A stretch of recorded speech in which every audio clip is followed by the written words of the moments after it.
Well, let's get a little bit more on that world first. NASA crashing and spacecraft into an asteroid in an attempt to push the rocky traveler off its trajectory. It turns out that our Lesedi telescope was able to capture the moment. In a moment, we'll be speaking to Professor Lerothodi Leeuw, an astrophysicist at the University of the Western Cape. But first, have a look at what happened. It's a meteor shower. This new one you're tracking. How big? It's the stuff that up until now only existed in sci-fi movies. The United States government just asked us to save the world.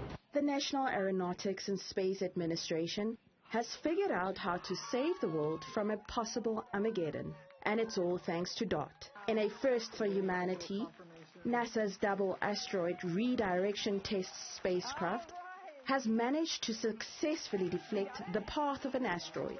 The fridge-sized impactor rammed into the asteroid Dimorphos at a speed of more than 24,000 kilometers per hour, changing its course orbit by 32 minutes. 7 million miles from Earth, and it came in at 14,000 miles an hour, and it was a bullseye.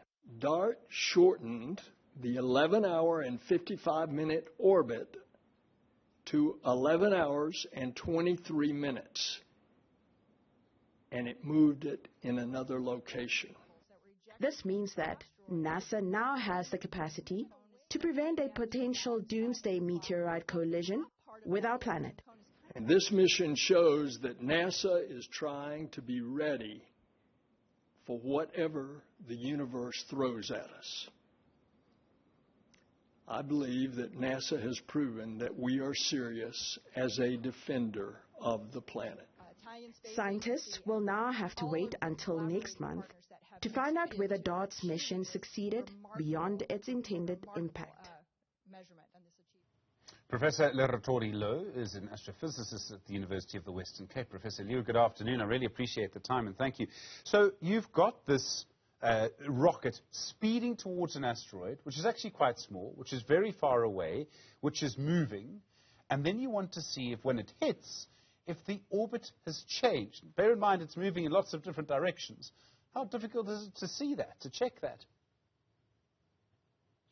Yes, so the asteroid system, in this case 2, is about 11 million kilometers away from Earth. So that's quite far. So the way to see it is with telescopes. And we were using, we as international astronomers, we're using telescopes on the ground in space, as well as a satellite that is near the asteroid system. And so you needed a whole consortium of these expertise and these technical instruments to be able to see this. And it doesn't move by much. The point is that if you hit it at the right time, just moving it by a little bit can make a huge difference. Yes. So in this case, NASA picked a double asteroid system, which is a bigger asteroid at the center and one moonlet going around it. And the moonlet had a known period that it was going around its mother comet. And so the one is then able to see how much this known period has changed by. And the initial period was about 12 hours. It's now been decreased by about 24 minutes to just 11 hours and a half. And the asteroid came in head on to this motion around the mother body. So it slowed it down because it was head on.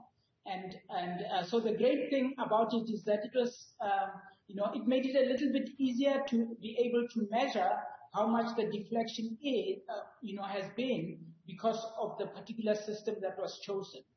Okay, so you had other bodies that you knew how they would move, so you could then see a little bit more easily how this one had moved. Yes. And then it was sort of two ways to really see the success. Basically, use cameras on these telescopes to just take images and see what is happening. And so the impact was, recorded on camera. including the ejector that came out after the first impact. And then, as well as that, there was just measurements of the timing if it had changed, both in time around the mother body as well as in location. And those two are a little bit related because this shorter time means the orbit shrank a little bit as well. So it was confirmed in these two ways. So our astronomical observatory played a role in this. What kind of equipment were they using?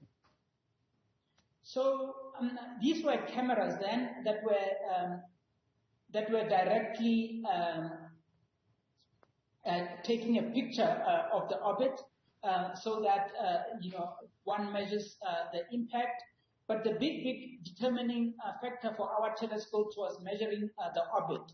So being able to follow through the comet over time, and then able to contribute to how the orbit has changed.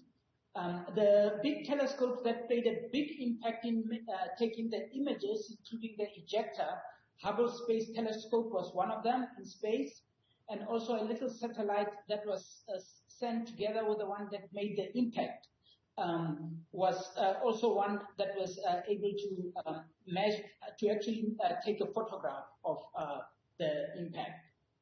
Do you expect us, I mean, there's going to be a lot more experiments like this in the future, right? I mean, if you can hit something that is moving, that is so far away, you can do that. It makes it a lot easier to try and plan missions to Mars. I'm always going to talk about that. And there's suddenly a lot more research going on in space at the moment. People are talking about having humans back on the moon quite soon. Do you think all of that is going to happen, or do you think humans might lose interest in space again? No, I think the interest is growing, and it's quite fun because some of the technology that we are starting to use on Earth is getting applicable there, and also some technology that's being developed for this type of missions is becoming applicable here. And one of those is autonomous navigation or self-driving navigation. In this case, the comet is so far that when you send a satellite there, you can't remote control it, as in tell it move, now, because just the signal takes, so much time, like half a minute in this case. So what happens is once the satellite gets close, you then hand over to self-drive navigation on the system, and then the comet, or rather the satellite, autonomously takes pictures and decides, okay, let's move this way, takes more pictures, let's move this way. So autonomously navigates to hit.